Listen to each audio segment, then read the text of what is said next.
दोस्तों वीडियो शुरू करने से पहले आपसे विनती है कि हमारी ये छोटी सी कोशिश अगर आपको जरा सी भी पसंद आए तो प्लीज लाइक जरूर करना।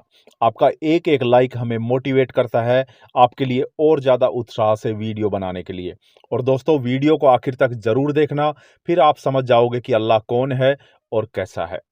दोस्तों अल्लाह के नाम को लेकर लोग बहुत ही संशय में होते हैं। अक्सर ये पूछते हैं कि अल्लाह आखिर कहा किसको जाता है इस्लाम के पहले के अरबों के द्वारा। देखिए दोस्तों, इस बात को हर कोई जानता है कि अल्लाह शब्द इस्लाम के आने से बहुत पहले से अरबों द्वारा इस्तेमाल किया जाता था। जैसा कि आपने पहले भी सुना होगा कि अरब निवासी मूर्ति पूजक थे और विभिन्न देवी देवताओं की पूजा करते थे। इसलिए ये सवाल आता है कि अल्लाह नाम से वो किस देवता को पुकारते थे। पैगंबर मोहम्मद के पिता का नाम अब्दुल्ला था, जिसका अर्थ होता है अल्लाह का सेवक। ये नाम इस्लाम के आने से पहले का है और ये दर्शाता है कि इस्लाम के पहले भी अल्लाह उसी तरह से पूज्य था जैसे इस्लाम आने के बाद हुआ। अच्छा चलो पहले ये जानते हैं कि अल्लाह शब्द आया कहाँ से। देखिए अल्लाह शब्द अरबी भाषा के दो शब्दों अल इलाहा से मिलकर बना है। अल शब्द को वैसे ही इस्तेमाल करते हैं जैसे अंग्रेजी का शब्द दा होता है। इलाह का मतलब होता है गॉड, खुदा, इष्ट, भगवान, प्रभु, आप जो भी कहना चाहें। अल्लाह का नाम किसी एक देवता के लिए संबोधित नहीं था, बल्कि अल्लाह शब्द एक सृजनकर्ता या पालनहार के लिए इस्तेमाल होता था। इसे हम हिंदुओं द्वारा प्रचलित शब्द भगवान के उदाहरण से समझ सकते हैं। भगवान शब्द किसी एक देवता के लिए इस्तेमाल नहीं होता। भगवान शब्द इस्तेमाल किया जाता है सृष्टि रचयिता के लिए। यहाँ राम भी भगवान है और श्री कृष्ण भी भगवान है। इन्हें भगवान का ही रूप, अंश या अवतार समझा जाता है। अरबी लोग इसे सृष्टि रचयिता को संबोधित करने के लिए इस्तेमाल करते थे। अच्छा, अभी जो काबा है उस काबा के भीतर भी था अल्लाह।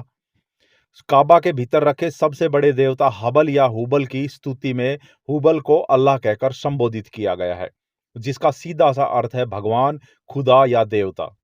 इलाह मतलब देवता। काबा के आसपास रखे सैकड़ों देवता इलाह कहलाते थे। वो उस अल इलाह सबसे बड़े देवता यानी कि अल्लाह का अंश थे, जो रचयिता है इस सृष्टि का। यहाँ हम आपको फिर बता दें कि अल्लाह शब्द भगवान के लिए इस्तेमाल किया जाता है अरबियों के लिए।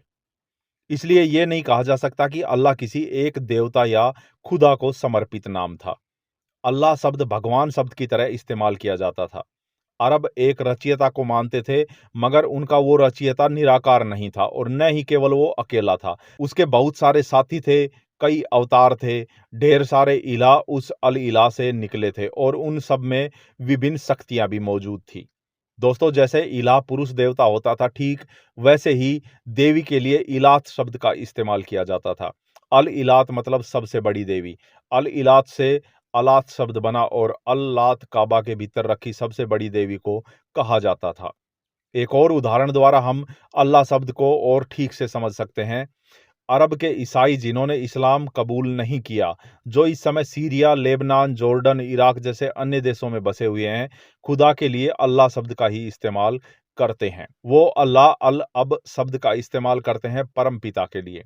अल्लाह अब इब्न शब्द यीशु के लिए इस्तेमाल करते हैं यानी कि अल्लाह का बेटा। और अल्लाह अल रूह अल कुदुस इस्तेमाल करते हैं पवित्र आत्माओं के लिए। अच्छा, अल्लाह के बहुत सारे रूप हैं ईसाई और अरबों के लिए। जैसे हिंदू के लिए भगवान, ठीक इसी तरह इस्लाम के पहले अरबों के लिए अल्लाह था। वो एक परम शक्ति था जिसके बहुत सारे रूप थे। वो उनको जिन में भी दिखता था और सांपों में भी दिखता था। वो चौकोर पत्थरों की मूर्तियों में भी होता था और विभिन्न देवियों में भी उसी का रूप होता था। अल्लाह के 99 नाम उसके नाम नहीं है बल्कि गुण है। सारे सबूतों के आधार पर एक बात तो तय है कि मूर्ति पूजक अरबों का अल्लाह एक मर्द देवता था। उसका भरा पूरा परिवार था, उसकी बेटियां थी और उसके सलाहकार भी थे। बेटियों को भी असीम शक्तियां प्राप्त थी। काबा के भीतर रखे हुए देवता हुबल, जिसको कि काबा का मंदिर समर्पित था, सारे देवताओं में श्रेष्ठ माना जाता था, यानी वो अल इलाह थे। उनकी स्तुति में भी उन्हें अल इला यानी अल्लाह कहकर ही संबोधित किया जाता था। इसलिए अरबी में अल्लाह सिर्फ एक शब्द था जिसे भगवान या खुदा कहने के लिए इस्तेमाल किया जाता था। यह किसी एक का नाम नहीं था। इस्लाम में इसी शब्द को उस परमेश्वर या भगवान के लिए इस्तेमाल किया जाने लगा। आज के दौर में हर मुसलमान अल्लाह के 99 नाम बताएगा, जिसे इस्लाम के बाद प्रचलन में लाया गया था। अगर आप उन नामों को देखेंगे तो पता चलेगा कि जिसे आम मुसलमान नाम कहते हैं वो दरअसल नाम नहीं बल्कि ये उस अल्लाह के गुण हैं। जैसे अर्रहमान यानी कि बहुत दयालु, अर्रहीम यानी बहुत कृपालु, अस्सलाम यानी कि शांति इत्यादि। अल्लाह शब्द भी इस तरह एक गुण के लिए ही इस्तेमाल होता था जिसे हम खुदा या भगवान कहते हैं। तो दोस्तों इस वीडियो में इतना ही। उम्मीद है आपको वीडियो पसंद आया होगा। अगर वीडियो पसंद आया हो तो एक लाइक ज़रूर करना क्योंकि बिल्कुल फ्री है। दोस्तों अगर आप पहली बार सरल हिस्ट्री यूट्यूब चैनल का वीडियो देख रहे हो तो आपसे निवेदन है कि सब्सक्राइब कर लीजिए क्योंकि यहाँ आपको इतिहास से जुड़ी जानकारियों वाले वीडियो रोजाना देखने को मिलते हैं। दोस्तों आपने समय दिया वीडियो के लिए, इसके लिए आपका तहे दिल से शुक्रिया।